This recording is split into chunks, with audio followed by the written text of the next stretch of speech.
Hi friends, എല്ലാവർക്കും നമസ്കാരം. Entertainment കീഴിലേക്ക് എല്ലാവർക്കും സ്വാഗതം. എൻ്റർടൈൻമെൻറ്റ് കീഴിൽ അപ്ഡേറ്റ്സുകളാണ്. യെസ്, ലാലേട്ടൻ്റെ വരാനിരിക്കുന്ന ഒരുപാട് സിനിമകളുണ്ട്. അത് ഏതൊക്കെയാണെന്നുള്ളതല്ല കേട്ടോ, ഒന്നുകൂടി പറയാം. അതായത് വരാനിരിക്കുന്ന സിനിമകൾ ഏതാണെന്നുള്ളതല്ല, വരാനിരിക്കുന്ന സിനിമകളുടെ അപ്ഡേറ്റ്സുകൾ. യെസ്, അതാണ് പറയാൻ പോകുന്നത്. എന്നാൽ തുടങ്ങിക്കോ. ഓക്കെ, ഒരു സൈഡിൽ നിന്ന് പോകുന്നോണ്ട് ഒരുപാടുണ്ട്. ഇപ്പോൾ ഒരു 3-4 ദിവസമായിട്ട് അങ്ങോട്ട് വരാൻ തുടങ്ങിയിട്ട് ചറപറ ഇത് തന്നെ വന്നുകൊണ്ടിരിക്കുന്നു അല്ലേ. അതുകൊണ്ടാണ് നമ്മളൊരു സ്പെഷ്യൽ അപ്ഡേറ്റ്സ് വീഡിയോ ആയിട്ട് ഇത് ചെയ്യുന്നത് കേട്ടോ. സത്യം, സാധാരണ നമ്മൾ ഇങ്ങനെ അപ്ഡേറ്റ്സ് വരുമ്പോൾ കിഴിയിലാണ് ഉൾപ്പെടുത്താറുള്ളത്. പക്ഷെ ഇത് കിഴിയിൽ ഉൾപ്പെടുത്തിയിട്ടുണ്ടെങ്കിൽ അത് മറ്റുള്ള സിനിമകളിൽ പറയാനുണ്ടാവില്ല. അപ്ഡേറ്റ്സ് ഫുള്ള് ലാലേട്ടന്റെ സിനിമകളുടെ തന്നെ ആയിരിക്കും ഉള്ളത്.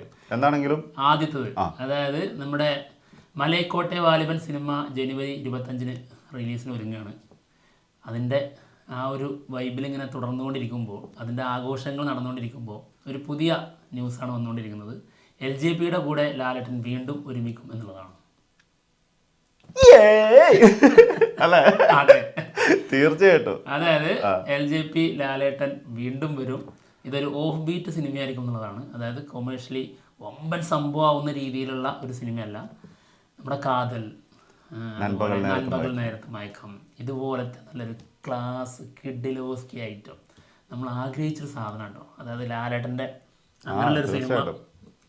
ഓക്കെ, പക്ഷെ ഇത് കേൾക്കുമ്പോൾ മറ്റൊരു കാര്യം കൂടി മനസ്സിലിങ്ങനെ തത്തിക്കളിക്കുന്നുണ്ട്. എന്താണെന്നറിയോ? എന്താണത്? അതായത് ഇതൊരു ഓഫ് ബീറ്റ് സിനിമയായിരിക്കും ഇനി ചെയ്യാൻ പോകുന്നതെന്ന് പറയുമ്പോൾ ചെയ്തു വെച്ചിരിക്കുന്നത് എന്തായിരിക്കും? അതല്ല അതാണ്. അപ്പൊ രണ്ടും തമ്മിൽ നല്ല വ്യത്യാസമുണ്ട്. എന്താണെങ്കിലും റംബാൻ സിനിമയ്ക്ക് ശേഷമായിരിക്കും ഈ സിനിമേന്റെ കാര്യങ്ങളിലേക്ക് കടക്കുക എന്നുള്ളതാണ് കേൾക്കുന്നത് കേട്ടോ. ഓക്കെ, അടുത്തത് എനിക്ക് തോന്നുന്നു നമ്മുടെ ലാലേട്ടൻ്റെ ഒരു 3 ഹിറ്റ് സിനിമകൾ സംവിധാനം ചെയ്ത് ബ്ലസ്സി അടുത്തത് ലാലേട്ടനെ വെച്ച് സംവിധാനം ചെയ്യാൻ പോകുന്നു. ഓക്കെ, അതായത് ആടുജീവിതം എന്ന സിനിമയ്ക്ക് ശേഷം ബ്ലസ്സി ഒരു സിനിമയായിട്ട് വരുന്നു. അതിൽ നായകനാകുന്നത് സാക്ഷാൽ മോഹൻലാൽ. യെസ്, മലയാളത്തിന്റെ എന്തെങ്കിലും വേണോ? എന്തെങ്കിലും പുതിയ വിശേഷണങ്ങൾ എന്തെങ്കിലും വേണോ? ഒന്നും വേണ്ട. അത് പറഞ്ഞപ്പോ മറ്റേ സാധനം കൂട്ടി പറയണായിരുന്നു. അതായത് മലൈക്കോട്ടെ വാലിബന്റെ, അതായത് മലയാളത്തിന്റെ അവതാരം മോഹൻലാൽ അവതാരം അങ്ങനെ പറയുന്നു. അത് നമ്മൾ കൂട്ടിയെന്ന് പറഞ്ഞ ഒരു സംഭവം, ഒരു ത്രില്ല് കിട്ടിയാണ്. എന്താണെങ്കിലും നിർമ്മാതാവ് PK സജീവാണ് ഇത് കൺഫേം ചെയ്തിട്ടുള്ളത് കേട്ടോ. ഓക്കെ, ആടുജീവിതം ഏത് ലെവലിലേക്ക് പോകും എന്നുള്ളത് നമുക്കറിയാം. അതിന്റെ ഒരു പ്രതീക്ഷ നമ്മുടെ മനസ്സിലുണ്ട്. അപ്പോൾ ആടുജീവിതത്തിന് ശേഷം ബ്ലസ്സി ഒരുക്കുന്ന സിനിമ എന്ന് പറഞ്ഞു കഴിഞ്ഞാൽ അത് നമുക്ക് പ്രഡിക്റ്റ് ചെയ്യാൻ പറ്റില്ല. സത്യം. അപ്പോൾ ഏത് ലെവലായിരിക്കും ആ സിനിമ? ആള് പിന്നെ വേറെ ലെവലാണല്ലോ. അതെ, ആളുടെ സിനിമകളും അങ്ങനെ തന്നെയാണ്. നമുക്കറിയാം, ഭ്രമരം, പ്രണയം, പിന്നെ തന്മാത്ര, ഇതൊക്കെ മനസ്സിന് ഇങ്ങനെ കിടക്കുന്ന സംഭവങ്ങളാണ്. അതായത് ലാലേട്ടന്റെ ബെസ്റ്റ് കരിയർ, ബെസ്റ്റ് ഓരോ പെർഫോമൻസ് എടുത്തു കഴിഞ്ഞാൽ അതിൽ ഈ 3 കഥാപാത്രങ്ങൾ ഉൾപ്പെടും. 3 ഉണ്ട്. അതാണ്. അപ്പൊ അതിനുശേഷം ഒരു സിനിമ ലാലേട്ടനെ വെച്ച് ചെയ്യുമ്പോൾ എന്തായാലും അതിന് മാത്രം വളർന്നിട്ട് തന്നെ ആയിരിക്കണമല്ലോ അല്ലേ. എന്തായാലും അടുത്തത് എമ്പുരാൻ.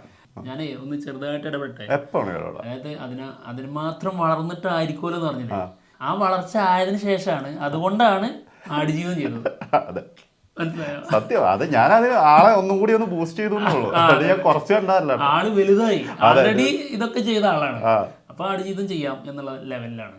അപ്പൊ ആടുജീവിതം കൂടി ചേർന്ന് അതെല്ലാം എക്സ്പീരിയൻസും കൂടി നമ്മുടെ ലാലേട്ടനിലേക്കാണ് കൊടുക്കുമ്പോഴേ ആ സിനിമ വേറെ ലെവൽ തന്നെയായിരിക്കും. തീർച്ചയായിട്ടും. ഓക്കെ, ഇനി പറയാൻ വന്നിരുന്നത് എമ്പുരാന്റെ കാര്യമായിരുന്നു. എമ്പുരാന്റെ UK ഷെഡ്യൂൾ അടുത്ത് തന്നെ തുടങ്ങും എന്നുള്ളത് നേരത്തെ ന്യൂസൊക്കെ വന്നിട്ടുണ്ടായിരുന്നു. പൃഥ്വിരാജ് ഒരു പോസ്റ്റ് കൂടി ഇട്ടിട്ടുണ്ട്. അതായത് സ്റ്റോറി ഇട്ടിരിക്കുന്നതാണ് അവർ UK-യിലുള്ളത്. അതായത് ഉടനെ തന്നെ ഷൂട്ട് തുടങ്ങും എന്ന് പറഞ്ഞിട്ടുള്ള. എനിക്ക് തോന്നുന്നു ഈ കൂട്ടത്തിൽ ഇപ്പോൾ എമ്പുരാൻ, അതായത് ശരിക്കും പറഞ്ഞാൽ മലയാളത്തിലെ വലുത് എന്ന് പറഞ്ഞു കഴിഞ്ഞാൽ എമ്പുരാനാണ്.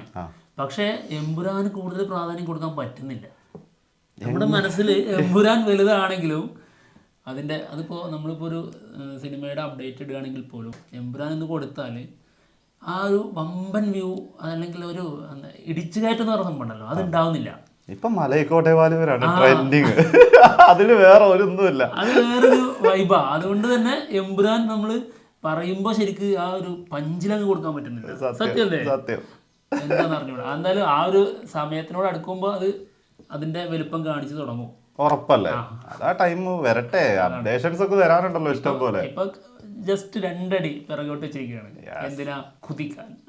അത്രേ ഉള്ളൂ. അടുത്തത് മലൈക്കോട്ടെ വാലിബൻ. മലൈക്കോട്ടെ വാലിബൻ. പുതിയൊരു സ്റ്റില്ല് ഇന്നലെ വന്നിട്ടുണ്ടായിരുന്നു കേട്ടോ. യെസ്, ആ സ്റ്റില്ല് കാണിക്കാം, അതിനുശേഷം നമുക്ക് അതിലേക്ക് പോകും. ഓക്കെ അല്ലേ, പടച്ചട്ട അല്ലേ, പടച്ചട്ടയാണ് ഇതുവരെ നിൽക്കുന്ന കാണാത്ത യോദ്ധാവ്. ആണല്ലോ. അതെ, യോദ്ധാവ് എന്നൊക്കെ പറഞ്ഞപ്പോ ഇപ്പോഴാണ് കറക്റ്റ് യോദ്ധാവ് ആയത്. അത് പടച്ചട്ടയൊക്കെയാണ് ഇങ്ങനെ നിൽക്കുന്നത്. അതെ, പക്ഷെ അപ്പോഴും നമ്മള് LJP-യിലേക്ക് നോക്കണം. LJP ആണ്, പറയാൻ പറ്റില്ല. വെറുതെ പടച്ചട്ടി ഇടിപ്പിച്ച് നിർത്തിയതായിരിക്കും ചിലപ്പോ. ഇതേ വെറുതെ കൊടുക്ക്, പിള്ളേര് ഒന്ന് തെറ്റിദ്ധരിക്കട്ടെ, ചെക്കന്മാരൊന്ന് അറമാദിക്കട്ടെ മിസ്ലീഡ് ചെയ്യാൻ വേണ്ടി ചുമ്മാ പറഞ്ഞാണ്. എന്തായാലും ഇത് കണ്ടപ്പോ കൂടുതൽ പ്രതീക്ഷ കൂടിയിട്ടോ. അതായത് ഇതിന്റെ ഏത് അപ്ഡേറ്റ് വന്നാലും അതിന് ഹൈപ്പ് ഡബിൾ ഇരട്ടിയായി ഇങ്ങനെ വർദ്ധിച്ചുകൊണ്ടേയിരിക്കുകയാണ്. തീർച്ചയായിട്ടും. എന്താണെങ്കിലും സിനിമയുടെ ട്രെയിലർ ഏകദേശം 18-19 വരും എന്നാണ് കേൾക്കുന്നത് കേട്ടോ. അത് വരുവാണെന്നുണ്ടെങ്കിൽ അടുത്ത തകർക്കല് അതിൽ നിന്ന് ഏതാണ്ട് മനസ്സിലാക്കാൻ പറ്റും. അതെ, തീർച്ചയായിട്ടും. അയ്യോ, അത് വേറെ സത്യം. ഞാൻ വേറെ ആരുടെ സിനിമ ആണെന്നുള്ള ഓർത്തു പോയി. എന്തെന്ന് മനസ്സിലാക്കാനാ, സിനിമ കണ്ടാൽ തന്നെ മനസ്സിലാക്കാൻ പറ്റുമോ? ഒരു 2 പ്രാവശ്യം കണ്ടു.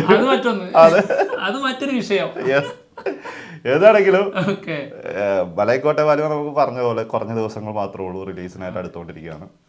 എന്നാൽ പോലും മറ്റുള്ള ഏതൊക്കെ ഇപ്പൊ പറഞ്ഞിട്ടുണ്ടെങ്കിൽ പോലും അതിനേക്കാളിലൊക്കെ കൂടുതൽ ഒരു വെയിറ്റ് ഇരിക്കുന്നത് ഇപ്പോഴും മനസ്സിലാവുന്നില്ലേ ഞാൻ അവിടെ കടന്ന് ബുദ്ധിമുട്ടുന്നത്. അതന്നെ ഹൈപ്പ് കൊടുക്കണ്ടെന്ന് കരുതി. അതായത് എനിക്ക് എല്ലാത്തിനും എക്സൈറ്റ്മെന്റ് കൂടുതലാണ്, എപ്പോഴും അങ്ങനെയാണ്. അതിപ്പോ ക്യാമറ ഓൺ ആക്കാതെ അല്ലാതെ ഞങ്ങൾ ഒരുമിച്ചിരിക്കുന്ന സമയത്ത് പോലും എക്സൈറ്റ്മെന്റ് കൂടുതലാണ്. ഞാനത് എക്സൈറ്റ്മെന്റ് ഉള്ളിൽ ഒതുക്കുകയാണ്. അത് എന്തൊരു ബുദ്ധിമുട്ടാ, നല്ല ബുദ്ധിമുട്ടുള്ള കാര്യം. എന്താണെങ്കിലും അടുത്തത് ജയിലർ 2. അതായത് തലൈവർ 172 ആയിട്ട് ഇറങ്ങാൻ പോകുന്നത് ജയിലർ 2 ആയിരിക്കും എന്നാണ് കേൾക്കുന്നത് കേട്ടോ. മാരി സെൽവരാജിന്റെ മൂവി ആയിരുന്നു ആദ്യം പറഞ്ഞിട്ടുണ്ടായിരുന്നത്, അതല്ല, നെൽസന്റെ മൂവിയാണ്. അപ്പോൾ ലോകേഷിന്റെ കൂടെ ചേർന്നതിന് ശേഷം തലൈവർ ജയിലറിന് വേണ്ടിയിട്ട്, അതായത് ജയിലർ 2-ന് വേണ്ടിയിട്ട് മുത്തുവേൽ പാണ്ഡ്യനായിട്ട് നമ്മുടെ നെൽസൺ സംവിധാനം ചെയ്യുന്ന സിനിമയിൽ ജോയിൻ ചെയ്യും. കൂടെ ആരൊക്കെ ഉണ്ടാവും? മാത്യൂസ് നരസിംഹൻ. എന്താണെങ്കിലും സിനിമ 2025 റിലീസായിട്ട് എത്തുമെന്നാണ് കേൾക്കുന്നത്. ഒരുപാട് കാര്യങ്ങളുണ്ട്. അതായത് അതിപ്പോ നമ്മൾ ജയിലർ സിനിമ ഉണ്ടല്ലേ, അതിന്റെ ഡബിൾ ഇരട്ടിയായിരിക്കും ഇതിലെ ഹുക്കും എന്നാണ് പറഞ്ഞിരിക്കുന്നത്. അതായത് ജയിലർ 2 ഇത്ര മാത്രമേ ഇപ്പൊ പറയാൻ പറ്റുള്ളൂ.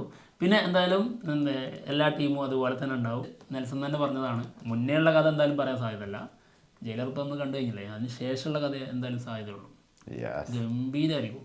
എന്താണെങ്കിലും ഇതൊക്കെയാണ് വരാനിരിക്കുന്ന സിനിമകളും വരാനിരിക്കുന്ന അപ്ഡേറ്റ്സുകളും. ജയിലർ 2 വരുമ്പോഴേ, അതായത് ജയിലർ എല്ലായിടത്തും ഹിറ്റാ, എല്ലായിടത്തും. പ്രത്യേകിച്ച് 3 സൂപ്പർ സ്റ്റാറുകളുടെ അവരുടെ സ്റ്റേറ്റിലെ കർണാടക, തമിഴ്നാട്, മലയാളം എല്ലാം ഭയങ്കരമായിട്ട് ഏറ്റെടുത്തതാണ്. അപ്പോൾ അവരുടെ സിനിമയായിട്ട് തന്നെ അത് കാണും എന്നുള്ളത് നെൽസൺ അറിയാം.